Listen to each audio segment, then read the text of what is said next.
नमस्कार दोस्तों, स्वागत है आप सभी का एक बार फिर से हमारे YouTube चैनल भारत सनातन ज्ञान में। क्या हो सकता है ओम मंत्र का रहस्य? हमें यह तो पता ही है कि ओम मंत्र के उच्चारण से मन को शांति मिलती है और सकारात्मकता बढ़ती है, परंतु क्या इसके अतिरिक्त भी ओम मंत्र का कोई गूढ़ रहस्य है? ओम का रहस्य जानने से तुम्हें ब्रह्मांड के सीक्रेट कोड 369 में से 3 नंबर वाली पहली चाबी मिल जाएगी, जिससे आप सबसे बड़े खजाने के सभी ताले खोल सकते हैं और संसार में सबसे अमीर व्यक्ति भी बन सकते हो। और साथ में यह भी जान सकते हो कि आत्मा क्या है, मोक्ष क्या है, ब्रह्म क्या है, तुम संसार में क्यों आए हो और तुम्हारा उद्देश्य क्या है। और अगर तुमने ओम के रहस्य को नहीं जाना तो तुम्हारे पास अरबों खरबों रुपए होने के बावजूद भी तुम संसार के सबसे गरीब और भीखमंगे व्यक्ति ही रहोगे।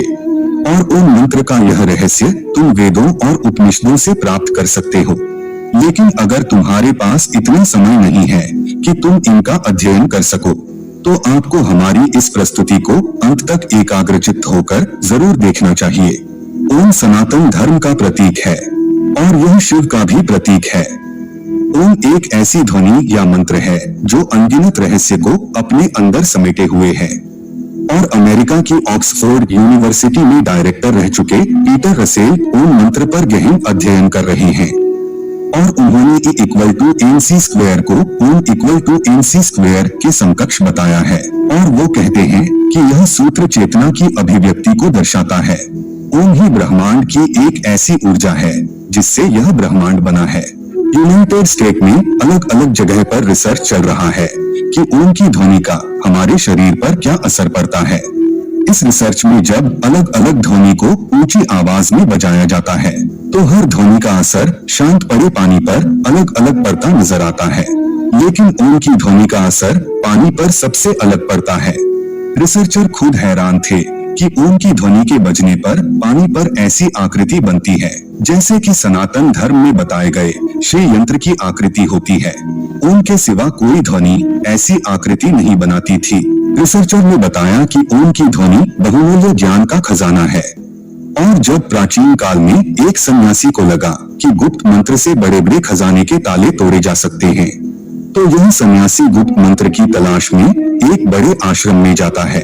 वहाँ के आचार्य से कहता है कि आप मुझे मूल्यवान गुप्त मंत्र दीजिए। तो आचार्य ने कहा कि मैं तुम्हें गुप्त मंत्र तो दूंगा, लेकिन तुम्हें सालों तक यहाँ रहकर सेवा करनी होगी। सन्यासी ने सेवा करते करते सालों बिता दिए। एक दिन सन्यासी आचार्य के पास गया और बोला कि अब तो वह गुप्त मंत्र मुझे दे दीजिए।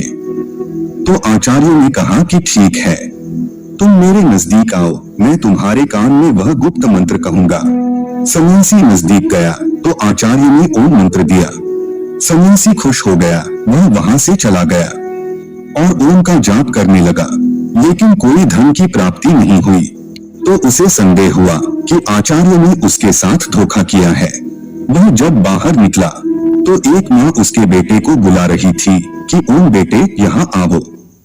तो सन्यासी चौंक गया, क्योंकि यहाँ तो किसी के बेटे का नाम ही ओम था। जब वह और आगे गया तो कुछ ब्राह्मणों को देखा जो हरि ओम बोल रहे थे। सन्यासी ने कहा, अच्छा, यहाँ भी ओम बोला जा रहा है। सन्यासी रास्ते में और आगे बढ़ा तो कुछ विद्यार्थियों को ओम शांति ही बोलते हुए सुना। तो सन्यासी कहने लगा, कहीं आगे ओम बोला जा रहा है तो कहीं वाक्य के पीछे ओम बोला जा रहा है।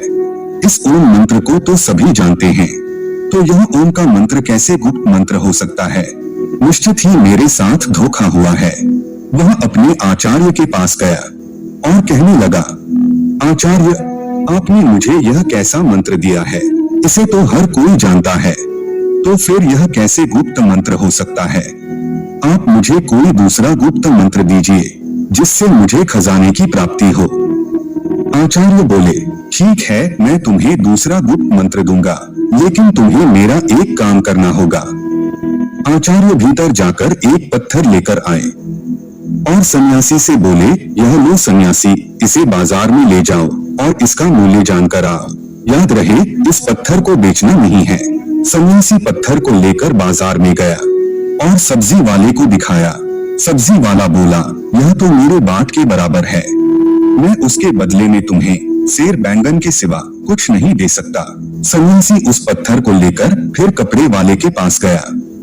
तो कपड़े वाला बोला, क्या हमें उल्लू समझा है? पत्थर बेचकर हमें ठगना चाहते हो? चलो चलो यहाँ से।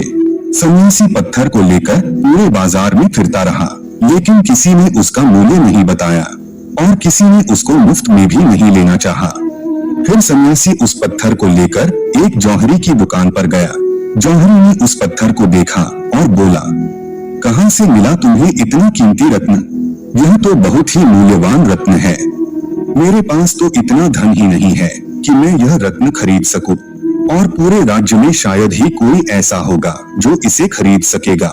सन्यासी उस पत्थर को लेकर अपने आचार्य के पास वापस आया और आचार्य से कहने लगा, आचार्य, जौहरी इसे मूल्यवान बता रहा था और दूसरों के लिए यह एक पत्थर मात्र था।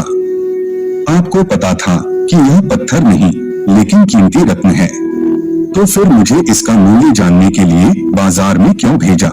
तो आचार्य कहने लगे, ताकि तुम ओम का मूल्य जान सको।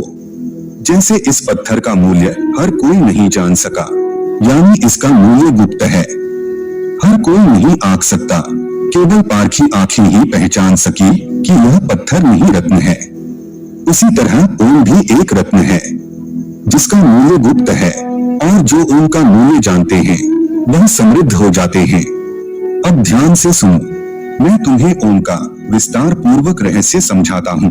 देवताओं के सेनापति भगवान कार्तिकेय ने भगवान शिव को ओम का जो अर्थ बताया है वह मैं तुम्हें बताता हूँ।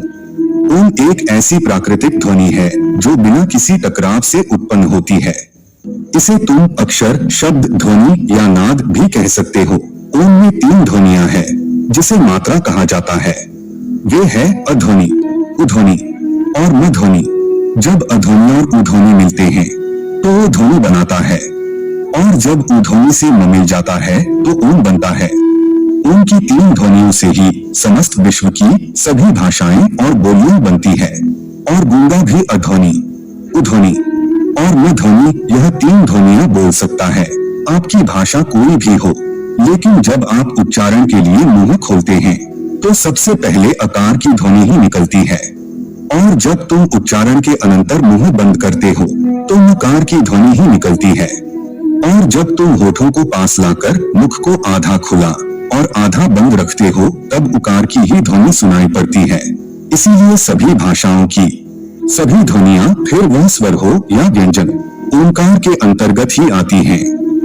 इसलिए ओम विशिष्ट वैश्विक ध्वनि है। ओम ईश्वर का प्रतीक भी है। मांडूक्योपनिषद के अनुसार ओंकार जगत की उत्पत्ति और लय का प्रतीक है। अध्वनि सर्जन को दर्शाती है, उध्वनि सांसारिक प्रपंच को दर्शाती है, और मध्वनि इस समग्र संसार के लय को दर्शाती है। ओंकार आत्मा की 3 अवस्थाओं को भी दर्शाता है। पहली स्थिति है जागृत। इस अवस्था में जीवात्मा अपने स्थूल अंगों और इंद्रियों से भोगों को भोगता है। दूसरी स्थिति है स्वप्न अवस्था। इस अवस्था में जीव अंतःप्रज्ञ होकर जागृत अवस्था में भोगे हुए भोगों को अपने मन के द्वारा अनुभूति करता है। तीसरी अवस्था है सुषुप्ति। इस स्थिति में जीवात्मा आनंद में ज्ञान स्वरूप हो जाती है और ज्ञान से परमानंद को प्राप्त करती है, और इन तीनों अवस्था के बाद आत्मा ब्रह्मलीन हो जाती है। इस अवस्था में आने के बाद आत्मा अद्वैत शिव ही शिव रह जाती है। अब उसे जीव, जगत और ब्रह्म के भेद का प्रपंच नहीं रहता, और उसे अनाहत नाद ओम सुनाई देता है। अनाहत नाद कोई ध्वनि नहीं है, लेकिन अनाहत एक अनुभूति है जिसमें आत्मा कहती है कि अहम ब्रह्मास्मि, शिवोहम, मैं ही ब्रह्म हूँ, मैं ही शिव हूँ, मैं ओंकार हूँ। मैंने ही जगत के रूप में अपना विस्तार किया है। मैं ही शेर हूँ जो मेरे ही हिरण रूप को मारने जा रहा हूँ। मैंने ही अपने पुत्र के रूप में जन्म लिया है, और मैं ही मेरे माता पिता के रूप में जन्म ले चुका हूँ।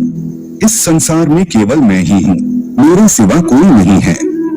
बोलने वाला भी मैं ही हूँ और सुनने वाला भी मैं ही हूँ। सांप बनकर मैं ही अपने आप को डसने जा रहा हूँ, और मैं ही उससे बचने के लिए दौड़ रहा हूँ। इस ओंकार के रहस्य को जान लेने के बाद सोना, चांदी, रुपए, पैसे सब मिट्टी लगने लगता है, क्योंकि यह सब भौतिक पदार्थ वास्तव में मेरा ही स्थूल रूप है। मैं तो इतना अमीर हूँ कि यह घर, यह जमीन, यह पृथ्वी, यह तारामंडल ही नहीं, पूरा ब्रह्मांड ही मेरा है। और ऐसे कितने ब्रह्मांड होंगे जो मेरे ही अंग है। तो मेरे जितना अमीर कौन हो सकता है जब मुझे इतना बड़ा खजाना मिल रहा है। मैं क्यों इन किलो 100 किलो सोना, चांदी और रुपए पैसे के पीछे भागूं? और इस खजाने को खोलने के लिए मैंने 3 नंबर की चाबी दी है। ओंकार, जो अब मैं तुम्हें बताता हूँ, मूल नैसर्गिक ध्वनियाँ 3 है। अध्वनि, ऊध्वनि और मध्वनि। नैसर्गिक रंग 3 है, लाल, पीला और नीला। प्रकृति के मूल लक्षण 3 है, नाम, रूप और गुण। शरीर की तासीर 3 है, कफ, पित्त और वायु। ब्रह्मांड की स्थितियां 3 है, उत्पत्ति, पालन और प्रलय। और उनके देवता भी 3 है, ब्रह्मा, विष्णु और महेश। पदार्थ के मूल तत्व 3 है, न्यूट्रॉन, प्रोटॉन और इलेक्ट्रॉन।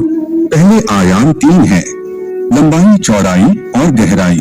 और इन 3 नंबर की चाबी को जितना गहराई से अध्ययन करोगे और उसकी गहराई में जाओगे, तुम मुझे ही पाओगे, नहीं अपने आप को ही पाओगे, क्योंकि इस संसार में तुम्हारे सिवा दूसरा कोई है ही नहीं।